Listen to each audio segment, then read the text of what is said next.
ایک شام سورج ڈھلے شامی نادر حسین کو تلاش کر کے لے آیا۔ مجھے اطلاع ملی تو میں اسے ملنے چل پڑا، لیکن نادر حسین کو دیکھ کر میں دنگ رہ گیا۔ لباس نام کی کوئی شے نہیں تھی اس کے بدن پر، سر کے بالوں میں کیچڑ اٹی ہوئی تھی، داہنے رخسار پر زخم کا نشان تھا، آنکھوں میں نیم غنودگی سی کیفیت تھی۔ اس کے جسم کو رسیوں کے ذریعے ایک چٹان سے کس دیا گیا تھا۔ بہت سے لوگ اسے دیکھ کر رو رہے تھے۔ ارے یہ کیا؟ بڑا بابا پاگل ہو گیا مسعود بھائی، بڑا بابا پاگل ہو گیا۔ مجھے راجن پور کے بازار میں ملا، بچے پتھر مار رہے تھے اور یہ دونوں ہاتھوں سر پر رکھے بیٹھا تھا، کپڑے نہیں تھے اس کے بدن پر، ہم بڑی مشکل سے اسے باندھ کر لائے ہیں۔ وہ لوگ مجھے بتانے لگے، میں خاموشی سے اسے دیکھ رہا تھا، کچھ نہیں جانتا تھا میں اس کے بارے میں، اور شاید جستجو کرنے کی اجازت بھی نہیں تھی۔ اب کیا کریں مسعود بھائی؟ شامی نے پوچھا۔ میری سمجھ میں خود نہیں آ رہا تھا۔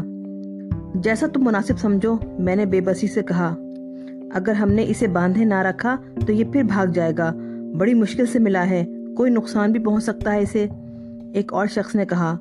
وہ سب اس کے لیے مضطرب تھے، افسردہ تھے، رو رہے تھے۔ شامی نے کہا، میں معلومات کروں گا، ہم بڑے بابا کا علاج کرائیں گے، چاہے کچھ بھی ہو جائے، اس وقت تک ہمیں اس کی دیکھ بھال کرنی ہوگی۔ تم سب اپنی رائے دو، میں اکیلا ہی بولے جا رہا ہوں۔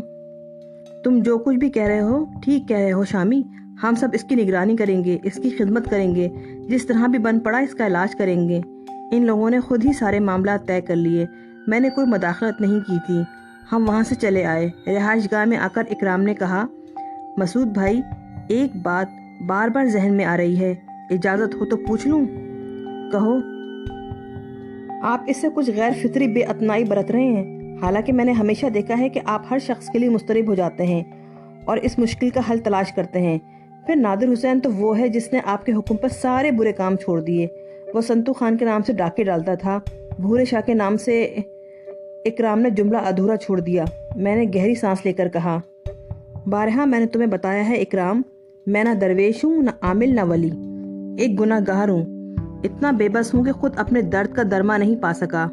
بس رہنمائی ہو جاتی ہے، سمجھا دیا جاتا ہے اور میں باعمل ہو جاتا ہوں۔ اس بارے میں کچھ سمجھایا نہیں گیا، کچھ بتایا نہیں گیا، میں کیا کر سکتا ہوں؟ معافی چاہتا ہوں مسعود بھائی۔ اکرام نے شاید میرے لہجے کی تلخی محسوس کر لی تھی۔ نادر حسین کو روز ہی دیکھنے جاتا تھا، وہ رسیوں سے بندھا رہتا تھا، بہت کم کھاتا پیتا تھا۔ شامی واقعی اس سے بہت چاہتا تھا، وہی اس کے لیے سب سے زیادہ مرتا تھا، اس کی گندگی صاف کرتا، چہرہ دھلاتا، 2-3 بار اس نے اسے لباس بھی پہنایا، مگر وہ ہمیشہ لباس پھاڑ دیا کرتا تھا۔ اس دوران خانقاہ کے معاملات بدستور چل رہے تھے، میں نے یہ شعبہ سنبھالا ہوا تھا اور اپنا کام سر انجام دے رہا تھا۔ کچھ لوگ جو سنتو خان کے ساتھی تھے خاموشی سے چلے گئے تھے، کیونکہ اب یہاں رہنے میں انہیں مالی فائدہ نہیں تھا، لیکن خانقاہ کی شہرت مسلسل بڑھ رہی تھی، بہت دور دور سے لوگ آنے لگے تھے، تقریباً سبھی کو فائدہ پہنچ جاتا۔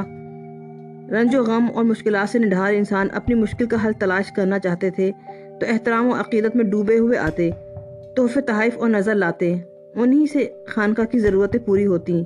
پھر ایک دن شیخ مغیث الدین آئے، پریشان حال، برے احوال، اپنی بیوی اور والد کے ساتھ آئے تھے۔ بیوی دماغی مریضہ تھی، اس کی وجہ سے سخت پریشان تھے۔ خانقاہ کے خصوصی نظام پر ان کی آواز سنائی دی، یا ولی، یا بزرگ، میری مشکل دور کر دیں، میں بہت پریشان ہو چکا ہوں، زندگی عذاب ہو چکی ہے میری، بے بسی کی انتہا کو پہنچ چکا ہوں، کچھ سمجھ میں نہیں آتا کیا کروں، میری بیوی دماغی مریضہ ہو گئی ہے، نظام حیات درہم برہم ہو گیا ہے، نہ جانے کہاں کہاں علاج کروا چکا ہوں، کوئی فائدہ نہیں ہوتا، آپ کے قدموں میں حاضر ہوا ہوں، مجھے میری مشکل کا حل بتا دیں، یا ولی، آپ کے قدموں میں پڑا رہوں گا، اس وقت تک نہ جاؤں گا جب تک مشکل دور نہیں ہو جائے گی۔ بڑی پرسوز آواز تھی، درد سے بھری ہوئی۔ میں نے عرضی لکھ لی، پھر شاید کسی دوسرے شخص کو بلایا گیا تھا۔ اسی رات شامی میرے پاس آیا، کہنے لگا، ایک مشورہ چاہتا ہوں مسعود بھائی۔ کیا؟ خانقاہ کے انداز بدل چکے ہیں، اب یہاں وہ کچھ نہیں ہوتا جو پہلے کبھی ہوتا تھا، ہم تو دوسری ہی وجہ سے لوگوں کو یہاں سے دور رکھتے تھے، پریشان لوگ دور دور سے آتے ہیں، اپنی مشکل کا حل چاہتے ہیں، اس کے پاس قیام کے لیے کوئی ٹھکانہ نہیں ہوتا، اگر آپ انہیں خانقاہ کے احاطے میں پڑا رہنے کی اجازت دے دیں تو کیا حرج ہے؟ دراصل یہ بات میں ایک خاندان کی وجہ سے کہہ رہا ہوں۔ کون؟ ان کا نام شیخ مغیث الدین ہے، بوڑھے باپ اور پاگل بیوی کے ساتھ آئے ہیں، بہت دور سے آئے ہیں اور قیام کے لیے کوئی ٹھکانہ نہیں ہے، خانقاہ میں قیام کی اجازت مانگی ہے تو ہم نے انہیں منع کر دیا۔ بیچارے خانقاہ سے دور ایک درخت کے نیچے جا پڑے ہیں، کہتے ہیں مجبوری ہے، کوئی ٹھکانہ نہیں ہے ان کا۔ ایسی کسی مشکل کا شکار شخص کو اگر اجازت دے دو تو کوئی حرج نہیں، کسی گوشے میں پڑے رہیں گے۔ آپ کی اجازت ہے؟ میرے خیال میں تو کوئی حرج نہیں، میں نے کہا۔ شامی چلا گیا۔ رات کے کھانے کے بعد میں اور اکرام ٹہلنے لگے تو ہم نے 3 افراد پر مشتمل اس خاندان کو ایک گوشے میں فروکش پایا۔ یوں ہی دریافت حال کے لیے ہم دونوں ان کی طرف بڑھ گئے۔ ہمارے قریب پہنچنے سے قبل ہی شیخ صاحب اٹھ کر ہمارے قریب آ گئے اور عاجزی سے بولے، میاں صاحب تھوڑا سا پانی عنایت ہو سکتا ہے؟ اشد ضرورت ہے، ورنہ تکلیف نہ دیتا۔ کیوں نہیں، برتن ہیں آپ کے پاس؟ جی ہاں، مجھے جگہ بتا دیجئے، میں لے آؤں گا۔ آپ برتن دے دیں، میں نے کہا اور پھر اکرام کو پانی لینے کے لیے بھیج دیا۔ اگر ضرورت ہو تو کچھ دیر کے لیے تشریف رکھیے، بڑا بے بس انسان ہوں میں، دل میں شدید گھٹن ہے، شیخ صاحب نے کہا۔ میں بیٹھ گیا۔ آپ کی اہلیہ کو شاید کچھ تکلیف ہے؟ میں نے کہا۔ جی ہاں، دورے پڑتے ہیں، کیا کیا علاج نہ کروایا، مگر اس کا علاج ڈاکٹروں کے پاس نہیں ہے۔ اس درگاہ کے بارے میں بہت کچھ سنا ہے، شاید یہیں سے شفا مل جائے ہمیں۔ ان دوروں کی کچھ نوعیت پتہ چل سکتی ہے؟ میں نے کہا۔ نوعیت؟ شیخ صاحب کے لہجے میں کچھ گھبراہٹ پیدا ہو گئی۔ اسی وقت پیچھے سے آواز سنائی دی، سن، اگر کچھ بتانا ہے تو سچ سچ بتائیو، ورنہ زبان بند رکھیو، جھوٹ بولے گا تو اور مصیبت میں پڑ جائے گا۔ ساری دنیا کے سامنے جھوٹ بول کر تو گزارا کر لیا تو نے، اب یہاں بابا کے دربار میں جھوٹ مت بولیو، نہیں تو زبان بند رکھ۔ یہ کون صاحب ہیں؟ میں نے پوچھا۔ میرے والد ہیں، مگر ٹھیک کہہ رہے ہیں میاں صاحب، ہم نے گناہ کیا ہے، سزا تو کاٹنی ہی ہوگی۔ شیخ صاحب ٹھنڈی سانس لے کر بولے۔ اسی وقت اکرام پانی لے آیا جسے شیخ صاحب کے والد نے لے لیا۔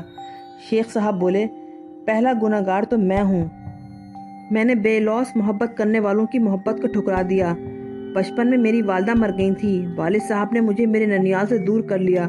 12 سال کے بعد مجھے اپنے ننیالی خاندان کا کچھ پتہ چلا تو میں ان سے ملا۔ محبت کرنے والی بوڑھی نانی، ماموں اور خالہ نے مجھے سینے سے لگا لیا، مجھے اپنی اولاد کی طرح چاہا۔ ماموں نے مجھے بیٹے کی طرح سمجھا، نانی نے اپنی اولاد کی نشانی سمجھ کر اپنی باہیں کھول دیں۔ 11 سال تک میں ان کے ساتھ رہا اور میرے ماموزاد بہن بھائی، نانی اور تمام لوگ مجھے اپنا سمجھتے رہے۔ پھر انہوں نے میری شادی کر دی۔ بیوی نے مجھے زندگی کا نیا دور دیا اور سب سے پہلے میں ان پیار کرنے والوں سے دور ہو گیا۔ میں نے ان سے اجتناب برتا اور انہیں اپنی محبت سے بے دخل کر دیا۔ میں ان سے بس ایک شناسہ کی طرح ملنے لگا۔ اپنی بیوی اور اس کے خاندان کو ہی میں نے اپنا سمجھ لیا، اور وہ جو میری ماں کی نشانی تھے دل محسوس کر رہ گئے۔ شاید اسی عمل کا رد عمل تھا کہ قدرت نے مجھے اولاد سے محروم رکھا۔ بوڑھی نانی میرے لیے اجنبی کی حیثیت رکھتی تھی، مجھے کسی سے الفت نہ رہی۔ اولاد سے محرومی میرے لیے اور میری بیوی کے لیے بڑا دکھ تھی۔ علاج معالجے ہوئے، ہر طرح کے جتن ہوئے، مگر ہمارے ہاں اولاد نہیں ہوئی۔ پھر ہماری ملاقات کچھ ایسے لوگوں سے ہوئی جو گندے علوم سے واقفیت رکھتے تھے۔ میری بیوی نے ان سے رابطہ قائم کر لیا اور اولاد کے حصول کے لیے کالے جادو کا سہارا لیا۔ کالے جادو کے ایک ماہر نے اسے بتایا کہ اولاد حاصل کرنے کے لیے اسے ایک جان کی قربانی دینی ہوگی، ایک 11 سالہ بچہ درکار ہوگا جسے قتل کر کے اس پر کالا علم کرنا ہوگا۔ اس جادوگر نے بچے کے حصول کا ذریعہ بتاتے ہوئے کہا کہ کچھ لوگ ایسے کام کرتے ہیں، انہیں معاوضہ دے کر کسی بچے کو اغوا کرایا جا سکتا ہے۔ چنانچہ میری بیوی نے یہ کام اس شخص کو سونپ دیا اور اغوا کرانے والوں کا معاوضہ ادا کر دیا۔ کچھ عرصے کے بعد کالے علم کے ماہر نے اسے انسانی گوشت کے کچھ ٹکڑے دے کر کہا کہ انہیں مٹی کی ہانڈی چڑھا کر چولہے پہ پکاتی رہے، اور جب یہ ہانڈی میں راکھ کی شکل اختیار کر جائیں تو ایک مخصوص طریقے سے وہ اس راکھ کو استعمال کرے۔ میری بیوی کالے علم کے اس ماہر کی ہدایت پہ عمل کرتی رہی اور پھر ہم ایک بیٹے کے ماں باپ بن گئے۔ ہماری خوشیوں کا ٹھکانہ نہیں تھا، بچے کی خوشی میں ہم دیوانے ہو گئے تھے، ہم اس کی صورت دیکھ کر جیتے تھے۔ بچہ 3 سال کا ہو گیا، وہ باتیں کرنے لگا تھا، لیکن نہ جانے کیوں میری بیوی اب کچھ خوفزدہ سی رہنے لگی تھی۔ اس کے چہرے کا رنگ پھیکا پڑنے لگا تھا، کبھی وہ راتوں کو جاگ جاتی تھی، وہ سہم کر بچے سے لپٹ جاتی، اکثر وہ خوف بھری نظروں سے بچے کو دیکھنے لگتی تھی۔ میں نے کئی بار یہ بات محسوس کی اور ایک دن اس سے پوچھ بیٹھا، تم کچھ عجیب سی نہیں ہوتی جا رہی؟ کیسی؟ اس نے کہا، بظاہر بیمار نہیں ہو لیکن رنگ پھیکا پڑ گیا ہے، چہرہ اتر گیا ہے، کچھ عجیب سی کیفیت ہو رہی ہے تمہاری۔ کوئی بات نہیں ہے۔ مجھ سے کچھ چھپا رہی ہو؟ نہیں، کوئی بات نہیں ہے۔